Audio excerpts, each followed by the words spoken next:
The thorn. Beneath the rose, I don't know what compelled me to return home early that evening.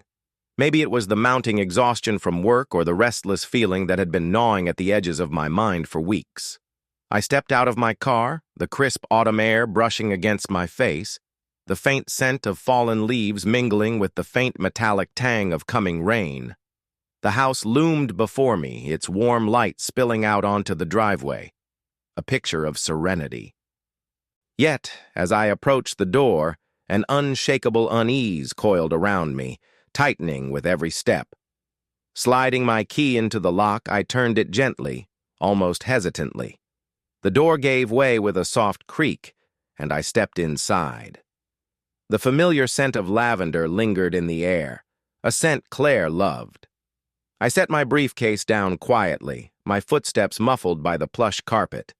Something was different. Not overtly so, but enough to make my heart race. It was as if the air itself was heavier, laden with a charge I couldn't place. Then I heard it. Laughter. Soft, lilting, unmistakable. It was Claire's. But it wasn't the laughter I knew, the kind we'd shared over silly jokes or fleeting moments of joy. This was different, intimate, secretive. My heart thudded in my chest as I moved toward the source of the sound, each step a battle against the rising tide of dread. The living room door was ajar, and through the gap I could see her, Claire, my wife of 7 years. She was sitting on the couch, her back to me, her golden hair cascading down her shoulders like a waterfall. She wore the silk blouse I'd bought her on our anniversary, a blouse she'd told me she was saving for a special occasion. Across from her, perched on the edge of the coffee table, was a man I didn't recognize. Dark-haired, sharply dressed, with a smile that spoke of confidence bordering on arrogance. His hand rested lightly on her knee, and she didn't pull away. My breath caught, a jagged gasp that escaped before I could stop it. Her laughter ceased abruptly, and she turned, her eyes meeting mine. For a moment, time froze. The air seemed to shatter like glass, each fragment cutting into me. "Ethan," she said, her voice a mixture of surprise and guilt. She rose quickly, smoothing her blouse as if that could erase the image seared into my mind. The man stood as well, his expression unreadable, though I thought I caught a flicker of annoyance in his dark eyes. "What's going on?" My voice was steady, but only just. The effort it took to maintain that composure felt Herculean. Claire hesitated, her lips parting as if to speak, but no words came. Her silence was deafening, louder than any confession could have been. "It's not what it looks like," she finally managed, though even she seemed unconvinced by her own words. I looked at the man, who had the audacity to extend a hand as if this were some casual introduction. "Alex," he said, his tone cool and self-assured. "A friend of Claire's." Friend. The word hung in the air, a flimsy barrier against the storm brewing inside me. "A friend," I echoed, my gaze shifting between the two of them. "And what kind of friend touches my wife like that?" Claire flinched at the edge in my voice, but Alex remained unperturbed, his hand dropping back to his side. "Ethan, please," Claire began, stepping toward me. "You're overreacting. Let me explain. Overreacting." The word ignited something inside me, a spark that quickly grew into a blaze. "Explain, then," I said, crossing my arms. "I'm listening." Her eyes darted to Alex, and I saw it. The silent exchange, the unspoken understanding between them. It was all the confirmation I needed. But I stayed silent, waiting for her to dig her own grave. Claire's lips trembled, but no words came. She was never a strong liar, not when faced head-on. I could see the gears turning in her mind, desperately searching for an explanation that wouldn't crumble under the weight of my stare. "It's not what it looks like, Ethan," she repeated, her voice quieter now, tinged with desperation. "And what does it look like?" I countered, my tone sharper than I intended. "Because from where I'm standing, it looks like my wife is entertaining another man in our home. In my home." "Ethan," You're jumping to conclusions, Alex interjected, his voice calm, measured, as if he were the voice of reason in this chaos. There's nothing inappropriate happening here. I turned to him, the fire in my chest roaring to life. I don't recall asking you, I said coldly, my eyes narrowing. I'm talking to my wife. He raised his hands in mock surrender, his expression unreadable. Something about his composure infuriated me, like he was untouchable, immune to the consequences of his actions. Claire stepped closer, her hands outstretched, as if to placate me. I recoiled instinctively, and the hurt that flashed across her face was almost enough to break through my anger. Almost. Please, Ethan, she pleaded, her voice cracking. You're misunderstanding this. Alex is... He's just a friend. We were catching up. That's all. Catching up? I repeated, my voice rising. Catching up with your hand on his knee, wearing the blouse you said was for a special occasion? What part of that am I supposed to misunderstand, Claire? She flinched again, tears welling in her eyes. But I wasn't done. How long has this been going on? I demanded, my fists clenching at my sides. How many times have I been working late while you've been here? Catching up. Stop it, she snapped, her voice cutting through the tension like a whip. It's not like that, Ethan. You don't understand. Then make me understand, I shouted, my voice echoing through the room. The silence that followed was deafening. Claire's tears spilled over, streaking her cheeks, and she buried her face in her hands. Alex shifted uncomfortably, the first crack in his composed facade. I think I should go, he said quietly, his eyes darting between us. Oh, you're not going anywhere, I said, my voice low and dangerous. Not until I get some answers. Ethan, please, Claire sobbed, her voice muffled. Don't do this. Don't do this? I repeated, my tone incredulous. I'm not the one who did this, Claire. You did this. You brought him into our home, into our life, and now you want me to just... What? Pretend I didn't see what I saw? She shook her head, her hands falling to her sides. Her eyes, red and brimming with regret, met mine, and for a moment I thought I saw the woman I had fallen in love with. I made a mistake, she whispered, her voice barely audible. The words hit me like a freight train, knocking the air from my lungs. A mistake, I echoed, my voice hollow. Is that what this is to you? A mistake? I didn't mean for this to happen, she said, her voice cracking. It got out of hand. I never wanted to hurt you, Ethan. Her words felt like shards of glass, each one cutting deeper than the last. I looked at Alex, who stood there silently, his expression unreadable, and then back at Claire. I need to know, I said, my voice trembling. How far did this go? She hesitated, her eyes darting to Alex, and that hesitation was all the answer I needed. I staggered backward as if her hesitation had struck me like a physical blow. My knees felt weak, the weight of her unspoken truth threatening to drag me down. Every memory of our life together, the laughter, the quiet moments, the promises we'd made, began to unravel in my mind like a frayed thread pulled too far. How far, Claire? I repeated, my voice barely above a whisper now.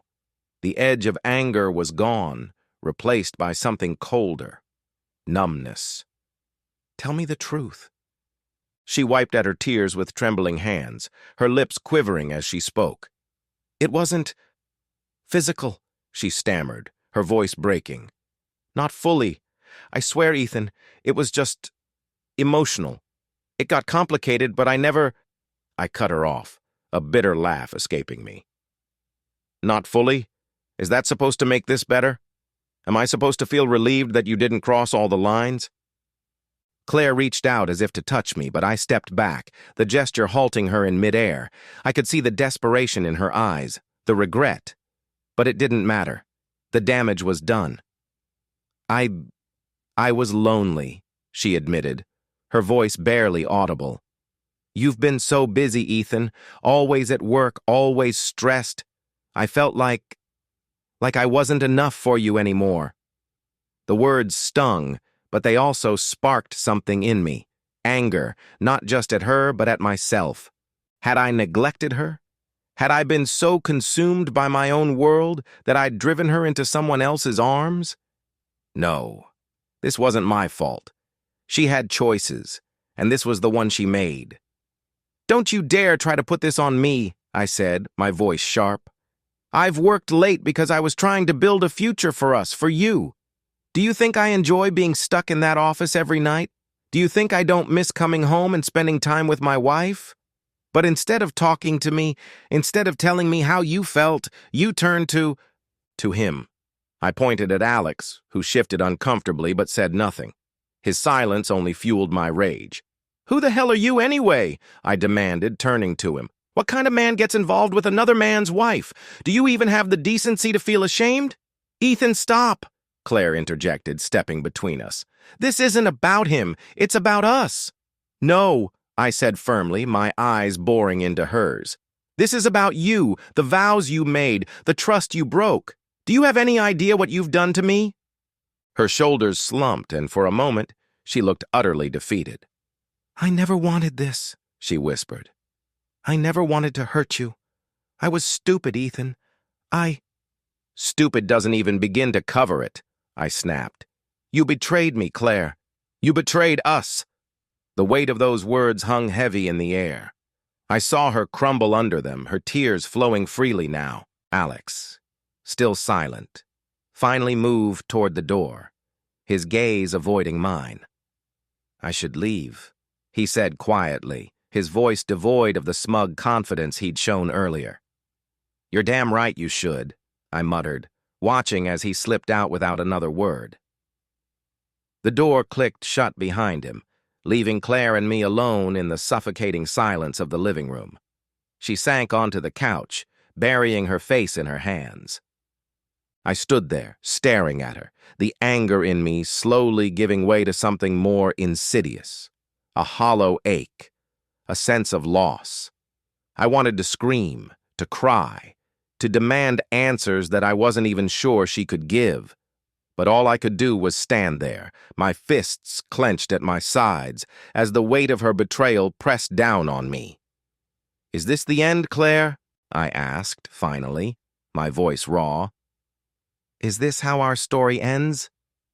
She looked up at me, her face streaked with tears, her eyes filled with regret. "I don't know," she admitted, her voice trembling. "I don't want it to be. But I don't know how to fix this." Neither did I. The hours after Alex left felt like a fog I couldn't escape. I sat alone at the kitchen table, the cool surface pressing against my forearms, staring at nothing in particular. The house was too quiet. Claire had retreated to the bedroom, leaving me to wrestle with my thoughts in solitude. I should have felt anger, white-hot, blinding fury, but what consumed me instead was a heavy, suffocating sorrow. It wrapped around my chest, a crushing weight I couldn't shrug off. I tried to piece together the fragments of what had just happened, but every time I thought I understood, a new wave of confusion and pain swept over me. Why? Why had she done this? The memories came unbidden, small flashes of the life we had built together. The day we moved into this house, painting the walls late into the night, laughing as we smeared paint on each other. The quiet mornings we spent sipping coffee on the porch, the world still and peaceful. The nights we lay in bed, talking about the future. Our future. Was it all a lie? My stomach churned and I pushed away the untouched glass of water in front of me. I couldn't stomach anything right now.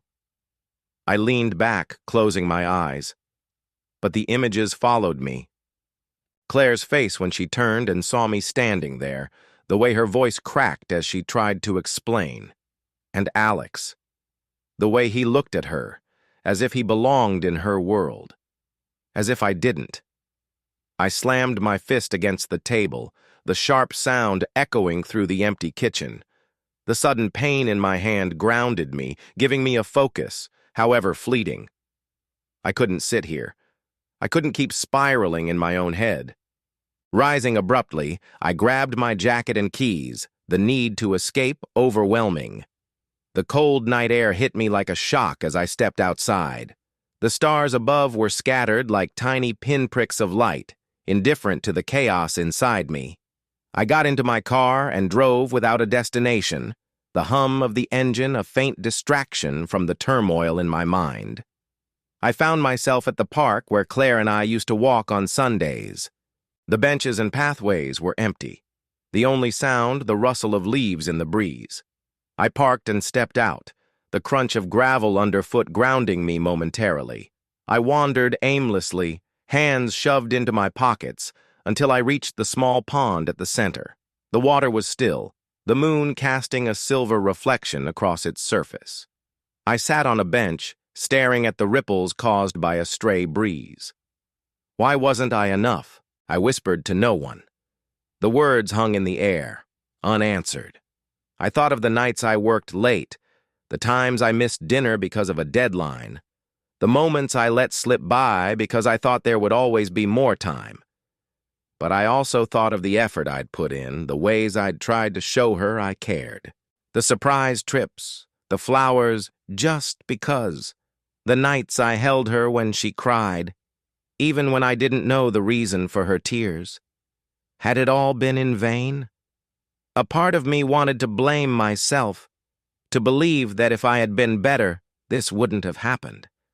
But another part, louder and angrier, refused to shoulder all the blame. She made a choice.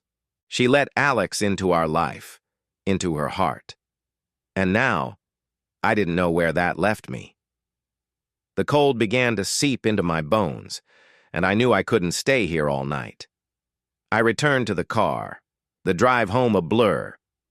When I finally walked back into the house, the lights were dim, and the quiet was even more oppressive than before. I paused outside the bedroom door, my hand hovering over the knob. I didn't know what I would say to her. I didn't even know if I wanted to say anything at all. Instead, I turned and headed to the couch, grabbing a blanket from the hall closet. As I settled in, the weight of exhaustion finally pulled me under. But even in sleep, there was no escape. Dreams of Claire's laughter, of her and Alex, haunted me. A cruel reminder of the reality I'd woken up to. When I opened my eyes hours later, the first rays of dawn filtering through the curtains, the ache in my chest remained. I didn't know what the day would bring. I didn't know if this marriage could be salvaged, or if I even wanted to try. But one thing was certain, nothing would ever be the same again. Claire sat on the edge of the bed, the silence pressing in on her like a weight. Her hands trembled as she twisted her wedding band around her finger, the once comforting symbol of their love, now a bitter reminder of what she'd jeopardized. The door to the living room creaked faintly as Ethan returned. She held her breath, listening to his footsteps. They stopped just outside the bedroom door, and for a moment, she thought he might come in. But then they moved away, retreating to the couch. Her chest ached as she exhaled, the tears she'd fought back earlier threatening to spill over again. She lay back on the bed, staring at the ceiling, her thoughts spiraling into a storm of regret and self-recrimination. How did I let it get this far? She replayed the last few months in her mind, searching for the moment everything had begun to unravel. It wasn't one thing. It never was. It was 1,000 little moments, cracks in the foundation that she'd ignored until they became impossible to repair. She thought of Ethan's late nights at work, the way he'd come home exhausted, his mind still buzzing with deadlines and client calls. He always seemed so far away, even when he was sitting right next to her. She'd tried to talk to him at first, to tell him how lonely she felt, but the words always came out wrong. And then Alex had come back into her life. She met him by chance at a coffee shop one afternoon, a familiar face in a sea of strangers. They'd laughed over old memories, the easy rapport between them feeling like a lifeline. It had started so innocently. Texts, occasional lunches, conversations that made her feel seen in a way she hadn't felt in years. But somewhere along the way, the lines blurred. She thought of the way Alex looked at her, his attention unwavering, his words always filled with warmth and understanding. It was intoxicating, a reminder of who she used to be before life became so heavy. But that night, when Ethan had walked in, the illusion shattered. She saw the pain in his eyes, the betrayal, and it cut through her like a knife. I never wanted this, she thought, her throat tightening. She pressed her hands to her face, trying to block out the memory of Ethan's voice, raw with hurt and anger. He had every right to hate her. She hated herself for what she'd done, and yet a part of her couldn't help but wonder, could we have avoided this? She sat up, pulling her knees to her chest. The guilt was overwhelming, but beneath it was a flicker of something else. Fear. Fear of losing Ethan. Fear that she'd destroyed something precious beyond repair.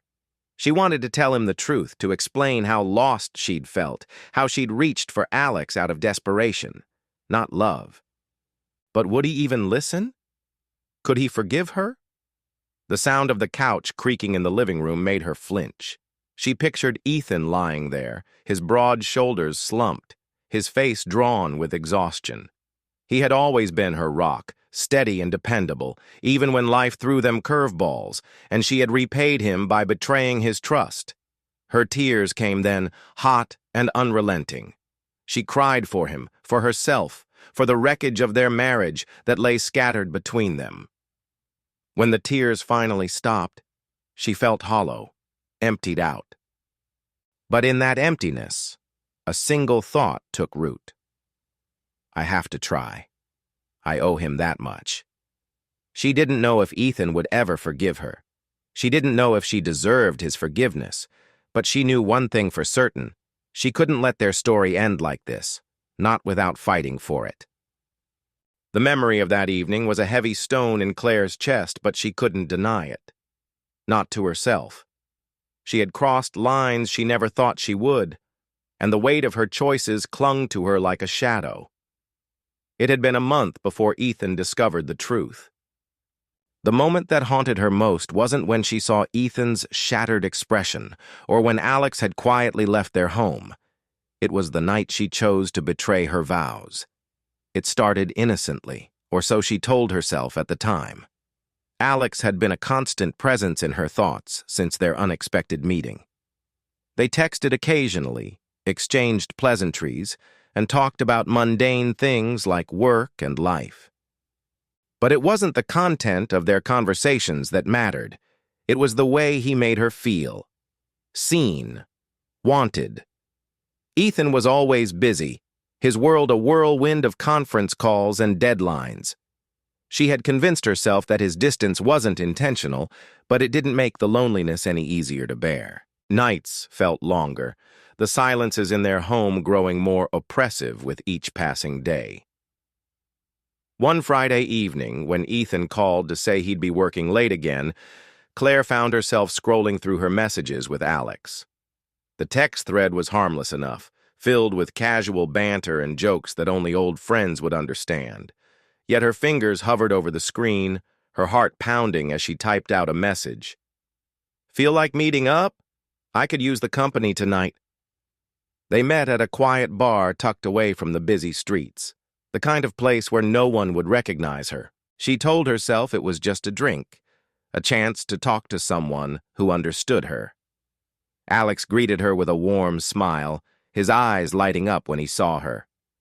"You look amazing," he said, his voice low and sincere.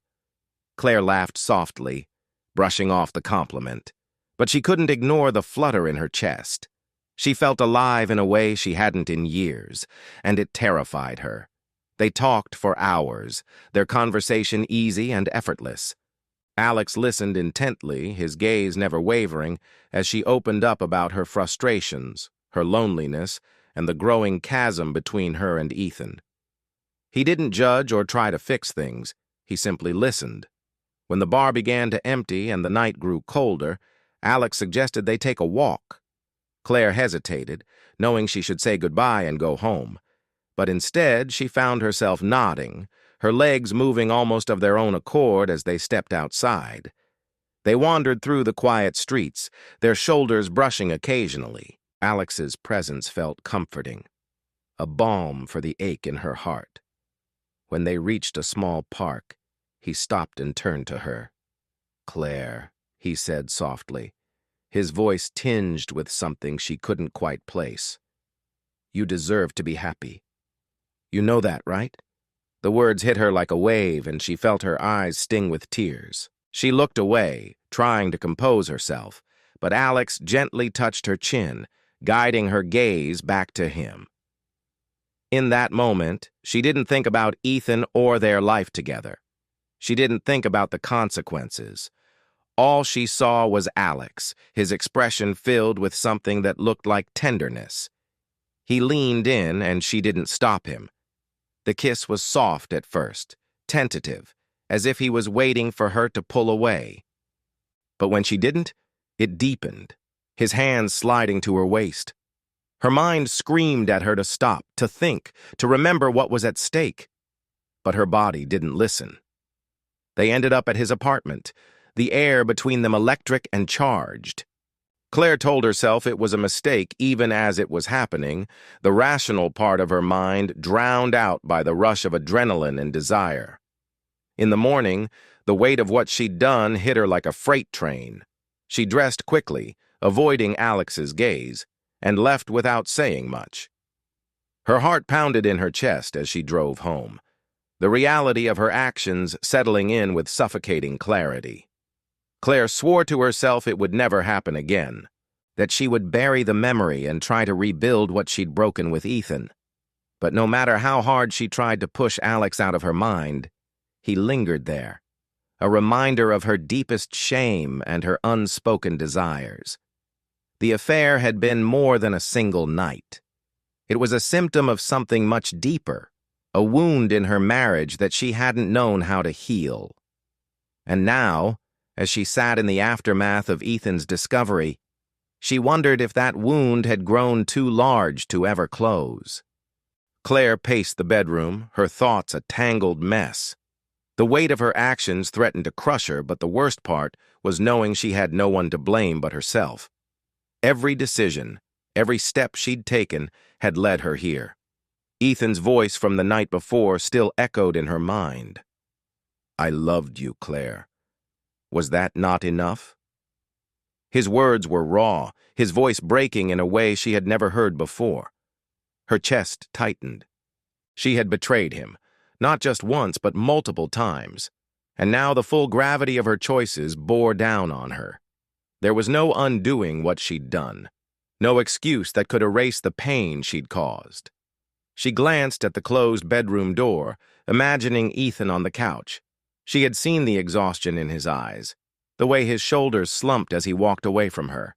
He hadn't even yelled. That would have been easier to handle than his quiet devastation. By mid-morning, the silence in the house became unbearable. Claire gathered her courage and walked to the living room. Ethan sat on the couch, staring at his hands.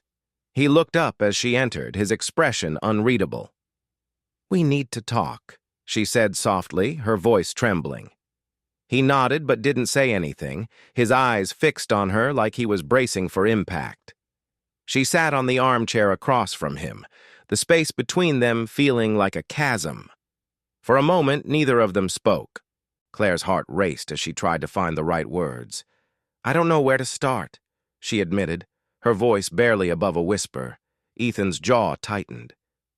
"How about the truth?" Claire swallowed hard. Her throat felt dry, and she struggled to form the words. "I didn't mean for any of this to happen. I felt lost, lonely, and I let that take me somewhere I shouldn't have gone." "That's not an answer, Claire," Ethan said, his tone steady but cold. "Why him? Why Alex?" She flinched at the name. "I don't know," she admitted, tears welling in her eyes. "He was there, and he listened. I felt like I could talk to him in a way I hadn't been able to with you." Ethan let out a bitter laugh. "So this is my fault? Because I wasn't there enough? Because I didn't read your mind when you were upset?" "No," Claire said quickly. This isn't your fault. I'm not saying that. I made the choice. I'm the one who ruined us." Her voice broke, and she covered her face with her hands, tears streaming down her cheeks. Ethan was silent for a long time, and when he finally spoke, his voice was heavy with emotion. "I gave you everything, Claire. I thought we were a team. I thought we were building a life together, and now I don't even know who you are." Claire dropped her hands, her eyes meeting his. "I know I've destroyed your trust. I know you may never forgive me. But I love you, Ethan. I love you. And I'm willing to do whatever it takes to fix this." He stared at her, his expression unreadable. "Love?" he said, his voice sharp. "You call this love? What you did wasn't love, Claire. It was selfishness. It was betrayal." His word cut deep, but Claire didn't flinch. She deserved his anger, his pain. "I know," she whispered. "And I don't expect you to believe me right now, but I need you to know that I regret everything. I regret hurting you, and I'll spend the rest of my life trying to make it right if you'll let me." Ethan shook his head, running a hand through his hair. "I don't know if I can, Claire. I don't know if I'll ever be able to look at you and not see him." The room fell silent again, the weight of their shattered marriage hanging heavy between them. Claire wanted to reach out, to touch him, but she held back, knowing it wasn't her place anymore. "Maybe," Ethan said finally, his voice barely audible. "We need some time apart to figure out what we want, who we are without this." Claire's heart sank, but she nodded. "If that's what you need." Ethan stood, grabbing his keys from the table. "I need to get out of here for a while." She watched him walk to the door, the finality of his footsteps echoing in her chest. As the door closed behind him, Claire sank into the couch, her tears falling freely. She had hoped for forgiveness, for a chance to make things right. But now, all she had was an empty house, and the knowledge that she had no one to blame but herself. Claire sat alone in the quiet of the empty house, the echoes of Ethan's departure still ringing in her ears. She stared at her hands, fingers bare without her wedding ring. She had taken it off earlier that morning, not because she wanted to, but because she felt she no longer had the right to wear it. The days that followed were an endless blur of silence and self-reflection. Each room in the house seemed to hold a memory of their life together, a life she had shattered with her choices. It started with small steps, though each one felt monumental. The first morning after Ethan left, Claire forced herself to get out of bed. She stood in the kitchen, staring at the coffee pot for what felt like hours before finally brewing a cup. The smell of coffee filled the air, familiar and comforting, but the silence that followed was deafening. This is what loneliness feels like, she thought, wrapping her hands around the warm mug. But as the days turned into weeks, Claire realized that the silence wasn't just loneliness, it was space. Space to think, to grieve, to confront the person she had become and the choices that had led her here. The first real step toward rebuilding her life came one quiet afternoon when she sat at the dining table, a blank journal open before her. She had bought it on a whim, hoping to find some way to process her emotions. She picked up a pen and wrote the first words that came to mind. Who am I? The question felt overwhelming, but she forced herself to keep writing. She wrote about the person she had been when she met Ethan, full of dreams, laughter, and hope. She wrote about the slow erosion of those parts of herself, replaced by doubt, resentment, and insecurity. By the time she put the pen down, the pages were filled with a raw, unfiltered account of her life. She read it back, her hands trembling as she saw herself laid bare. For the first time, she began to understand the depth of her unhappiness, not just in her marriage, but within herself. Claire started therapy a week later. The first session was excruciating, the weight of her guilt and shame threatening to overwhelm her as she recounted the events that had led her there. "I hurt him," she said, her voice shaking. "I betrayed someone who trusted me completely. and I don't know if I'll ever forgive myself for it." Her therapist, a kind woman with empathetic eyes, nodded. "You can't change the past, Claire, but you can choose how you move forward. This isn't just about Ethan, it's about you. What do you want for yourself?" The question lingered in her mind long after the session ended. What did she want? She had spent so much time defining herself through her relationships, with Ethan, with Alex, that she had forgotten how to be her own person. Rebuilding her life became a daily effort. She started taking long walks in the mornings, letting the crisp air clear her mind. She rediscovered old hobbies, painting, reading, and even gardening. Each small act felt like reclaiming a piece of herself, but the hardest part was learning to forgive herself.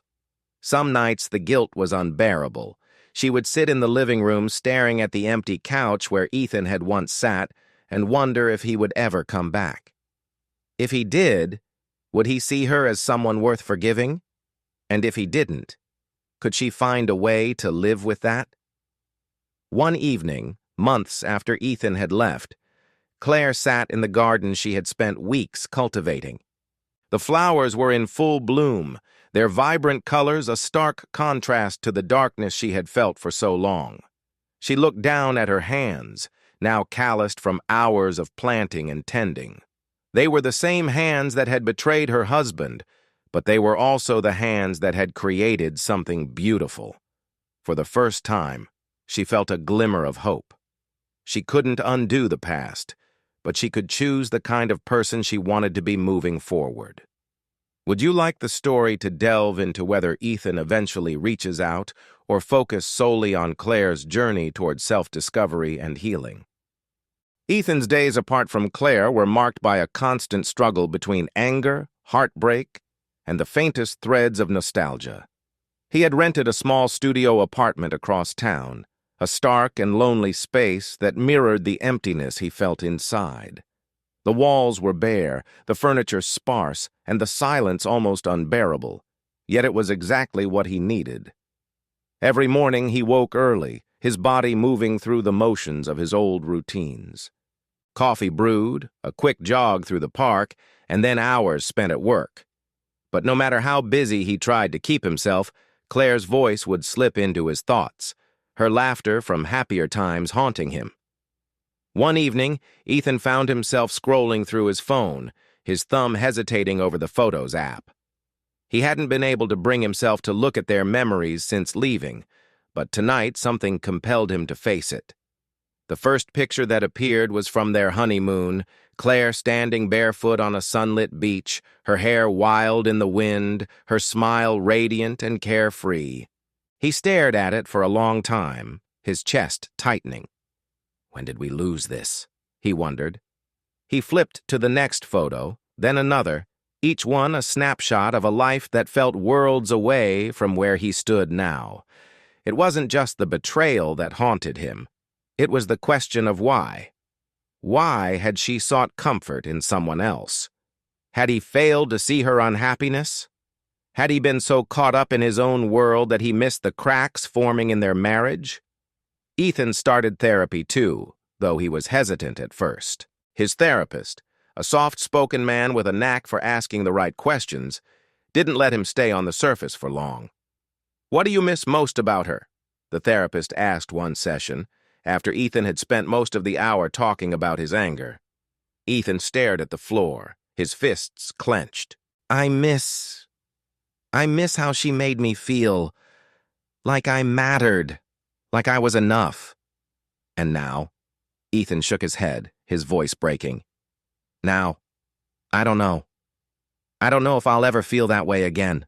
Not with her. Not with anyone." The therapist leaned forward slightly. "Do you think she felt the same way at some point?" The question hit him like a punch to the gut. He had spent so much time focusing on his own pain that he hadn't truly considered hers. Ethan's thoughts began to shift as the weeks turned into months. He started remembering the times Claire had tried to talk to him, the nights she lingered in the doorway of his office, her eyes pleading for attention. He didn't give. The times she suggested counseling and he brushed it off, thinking their problems weren't serious enough to warrant it. It didn't absolve her actions. Nothing ever could. But it made him see their marriage for what it had been. Two people drifting apart, each too scared or too stubborn to reach out until it was too late. One Saturday afternoon, Ethan found himself driving aimlessly through the city. Without thinking, he ended up near their old neighborhood. His hands tightened on the steering wheel as he passed their house, the sight of it stirring a bitter-sweet ache. The garden caught his eye. It was vibrant and full of life, a stark contrast to the overgrown mess it had been when he left. He pulled over, unable to resist the pull of curiosity. Claire was in the garden, her back to him as she crouched among the flowers. She wore an old, paint-streaked shirt and jeans, her hair tied up in a messy bun. For a moment, Ethan just watched her. There was something different about her. A quiet determination in the way she moved, a focus that hadn't been there before. He stepped out of the car, the sound of the door closing making her turn. Their eyes met, and for a moment, neither of them spoke. "Ethan," she said finally, her voice soft and unsure. He nodded, his throat tight. "Hey, Claire." Ethan had never considered himself the type of man who would stray. His moral compass had always been firm, his loyalty to Claire unwavering. But betrayal has a way of shifting the ground beneath you, cracking the foundation of what you thought you knew about yourself. It didn't happen overnight. It began, as these things often do, with an innocent connection. Her name was Lily, a new hire at his firm. She was bright, ambitious, and unapologetically kind in a way that caught him off guard. In meetings, her laughter would echo, a stark contrast to the tense silence he'd grown used to in his personal life. At first, Ethan barely noticed her beyond her work ethic. She was competent and focused, someone who made his days easier. But as time went on, he found himself looking forward to their interactions more than he should have. A shared joke here, a lingering conversation after a meeting there. It was subtle, almost imperceptible, until it wasn't. One evening, after a particularly long day at the office, they found themselves alone in the break room. The building was quiet, most of their colleagues having left hours earlier. "You work too hard," Lily said, handing him a cup of coffee she'd just made. Ethan chuckled, accepting it. "Says the woman still here at 9 p.m.? She smiled, her eyes meeting his. "Touché. But seriously, you've been burning the candle at both ends. When's the last time you did something for yourself?" The question caught him off guard. He hadn't thought about it in a long time. His life had become a series of routines: work, eat, sleep, interspersed with the painful silences that now defined his marriage. "I don't know," he admitted, his voice quieter than he intended. Lily's expression softened. "You should. You deserve it." That moment lingered in his mind for days, her words replaying over and over. It wasn't just what she said. It was the way she said it, like she genuinely cared. It was a dangerous feeling, but Ethan didn't recognize it as such at first. He told himself it was harmless, that their connection was purely platonic. But the lines began to blur. One Friday, their team went out for drinks after work. Claire had suggested counseling again that morning, and the tension between them had been unbearable. Ethan welcomed the distraction. At the bar, the atmosphere was light and easy.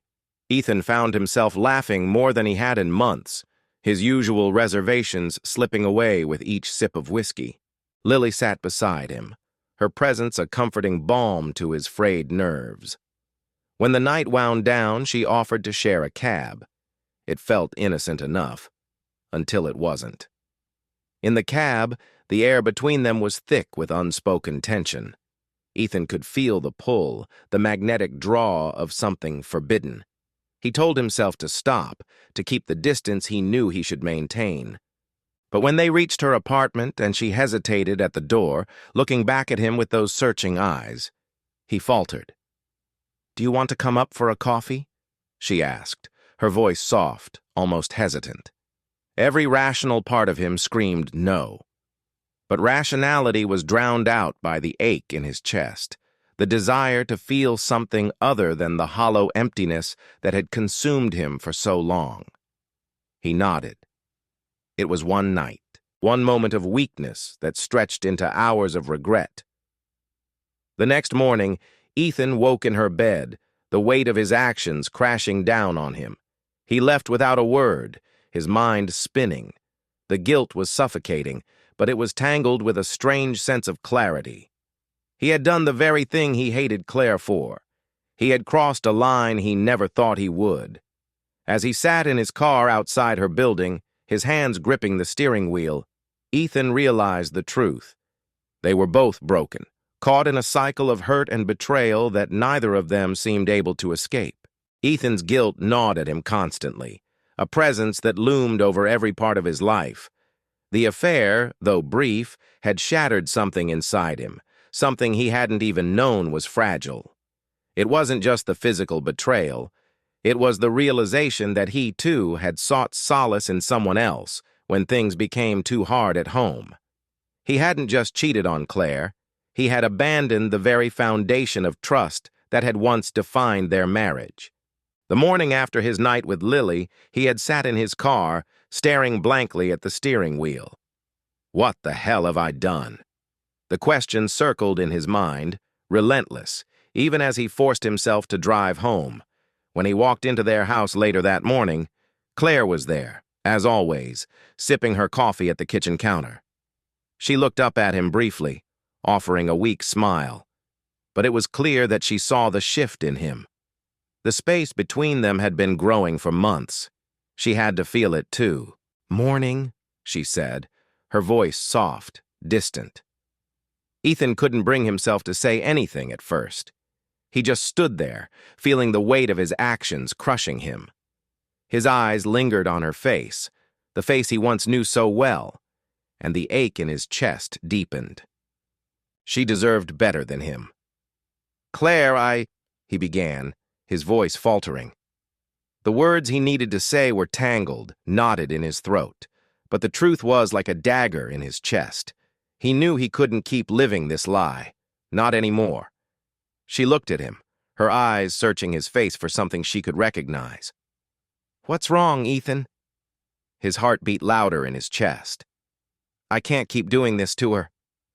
I need to tell you something."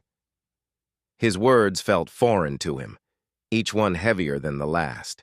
He paused, swallowing hard. I've made a mistake." Claire set her coffee down slowly, her gaze never leaving his face. Her eyes were steady, but there was a faint tremor to her lips, as though she already knew. He felt his chest tighten, the guilt, the shame. It threatened to overwhelm him, but he knew he had to say it. I cheated on you, Claire." The words hung in the air like a poison, the final blow he'd never thought he'd deliver. He looked at her then, his heart pounding as he watched her reaction. He expected anger, maybe even tears. But what he saw was a deep, heavy silence. Claire stood up slowly, her eyes wide, the shock evident on her face. "What?" she asked, her voice barely above a whisper. "I'm so sorry, You..." She cut him off, her voice trembling. Her breath caught in her throat as she stepped back, her hand resting on the counter for support. Her eyes flickered away from him, toward the floor. "I never meant to hurt you," Ethan said, each word feeling like it was burning his soul. "But I did, and I'm sorry. I don't know what to say except that I'm so sorry." Claire looked at him then, really looked at him, and for the first time in months, he saw the pain in her eyes. It was like a mirror reflecting his own regret back at him. She took a shaky breath, her hand gripping the counter tightly, as if trying to anchor herself in the storm inside her. "I don't know if I can ever forgive you," she said, her voice cracking. You've broken something inside me, Ethan." The days that followed were a blur. Claire withdrew into herself, her presence in the house becoming more like a ghost than a person. She didn't yell, didn't demand answers, but the distance between them was palpable. Ethan spent every moment in self-inflicted torment, watching her slip further away and knowing he had no one to blame but himself. The tension in the house was suffocating, and though they were still technically married, Ethan could feel the walls closing in around them. Claire refused to discuss the affair, and Ethan didn't know how to approach her. She had asked him to leave for a while to give her space, and he complied, staying with a friend and only coming back to the house to grab what he needed. Each time he returned, though, the house felt colder. Claire no longer looked at him the way she once had, and the absence of warmth, of affection, was like a physical weight. It was in the silence, the lack of touch. They had always been affectionate, in small ways. His hand on her shoulder as they watched TV, her hand resting on his leg as they talked over dinner. But now, all of that was gone. Ethan began questioning everything: his marriage, his choices, and even his own integrity. He had never believed himself to be the kind of person who would cheat, but there he was, drowning in regret, wishing he could turn back time. But as the days stretched on, Ethan realized something. His desire for redemption, for forgiveness, wasn't just about getting Claire back, it was about him too. It was about fixing what was broken inside of him, about rediscovering who he was outside of his mistakes. One evening, months later, Ethan found himself sitting at a small cafe. The weeks that followed that quiet conversation at the cafe were like walking on thin ice. Neither Ethan nor Claire had any illusions that forgiveness would come easily, or even that it would come at all. But something had shifted in both of them. A quiet recognition that, despite everything, they still existed in each other's worlds, their lives still tethered by the past they couldn't forget. Ethan continued with his therapy, now less about seeking a way back into Claire's heart, and more about truly understanding the fracture within himself that had led to his betrayal. His counselor had suggested exploring the deeper roots of his actions, focusing on his own patterns and unresolved pain. He began confronting his past more honestly, his childhood, his relationship with his parents, and how he had always struggled with being vulnerable. Perhaps that was part of what made him close off from Claire in the first place, emotionally unavailable in a way that had driven them apart long before Lily's presence had ever entered the picture. But even with all this newfound self-awareness, the path to reconciliation with Claire felt more like an uphill battle than anything else. She was distant, cold even, each interaction with her feeling like a fragile truce rather than a foundation for rebuilding. One evening, after another long day of silence between them, Ethan found himself in the kitchen making dinner alone. He chopped vegetables mechanically, his hands moving as if in a trance. The house was too quiet. He could hear Claire's footsteps upstairs, the faint rustle of her moving around, but there was no sense of presence, no connection.